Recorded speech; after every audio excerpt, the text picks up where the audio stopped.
Hello, everyone, and welcome to Tabor Talk. So, getting right into this, if you want to better your life, if you want to be motivated, first of all, two podcasts. Number one, I just got this book today, Tim Ferriss, Tools of Titans. I listened to all of his podcasts. Tim started uh, his podcast, I believe, in 2014. The second podcast, of course, is Joe Rogan. When I first heard of Joe, this was actually even before UFC. Maybe he had just started, but back in the late 90s, and he was a comedian and he was on Howard Stern, and he sounded like a stoner. I didn't know much about him. I didn't realize that fucking Joe Rogan is a savage. Joe Rogan's life, his whole thing is getting better and working your ass off. So I'm gonna play a clip here. You has Kevin Hart on. You talk about fucking motivation.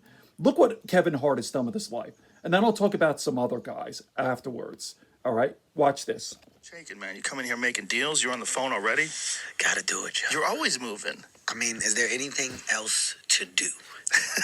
Is there anything else to do Now besides you want to get move? ahead.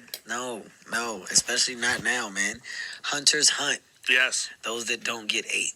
The last time you were here, man, that was one of the most inspirational podcasts I've ever done. I left that. I literally had a shift in the way I was looking at things. Like you put an extra gear in my step that day. I was like, oh, I love being around people like you. My guy. People around you, people like you, you're going for shit all the time, and it's infectious. It's like you give off energy. And when people are around you, they want to get shit done too. It's contagious. Hustle. Yes, it's contagious. Yes. It's not just me putting it out. I think that the last time I was here, our conversation was such a great conversation because there was we both had point of views, right? And when we shared the point of views, you elevated the other person's POV. Like when we were talking and I was telling you why I live the way I live, why I am the way I am, you springboarded. Then you said, yeah, because Kev, for me, I've been doing this, and we had this yin and yang thing going. Yeah. And it drove the conversation. I told you, before we jumped on, one of the best interviews that I've ever done, and from a feedback perspective, with people that just loved what the discussion was, loved the tone of the interview, the things that was said, felt inspired, motivated after. It was just great all around for me. Checked all the boxes. It was for me too, and I got a bunch of great responses from my friends. That's when I know it's good, when I get friends, and my friends were all like pretty unanimous. They're like, that is a motivational motherfucker. Wow. Like that dude gets shit done. When people hear stuff like you, like someone who's excited about life, excited about doing things, there's something about that it's fuel. It's fuel for we need that. Everyone needs that. I don't even. This is not a cheesy segue. All right, this just makes sense from what you just said.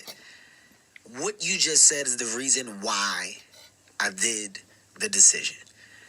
You said people need that. It's fuel. Yes. Right? I feel that in today's time, what people are most selfish with is information. Nobody wants to give information. You got to ask for it. If you ask for it... How awesome is that? Don't you feel like running a marathon, doing push-ups, doing whatever, I've been into this my whole life, like self-improvement, even from high school. And I've made a lot of mistakes. I'm not a really successful guy. I'm happy and I got good things in my life, but, but that's not the point. Just striving for that. So my first book that I think it was Norman Vincent Peale. Was it The Magic of Thinking Big? No, it's something else. But Norman Vincent Peale, Anthony Robbins a little bit. This guy, Leo Buscaglia, who did a book on, well, actually that was love, but it's basically that same sort of motivational stuff. And I never stop. I'm a middle-aged guy now in my 50s. And by the way, the 50s are your prime of your life. Look at everyone who's kicking ass. Joe Rogan, okay. Guy I was going to bring up, Jocko Willink. Is he 50? I think he is, or late 40s. The guys that I follow, the two podcasts I listen to, Tim Ferriss, Joe Rogan, and the guys I follow on Instagram and social media, Cameron Hanes. Cameron Hanes is a savage. He runs a marathon every single day.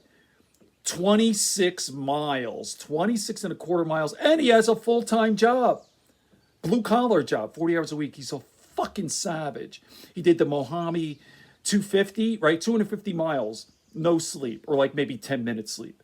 Okay? Cameron Haynes, and then of course I mentioned Jocko Willink, Navy SEAL. You go on you follow him on Instagram. He's fucking kick-ass Marine, right?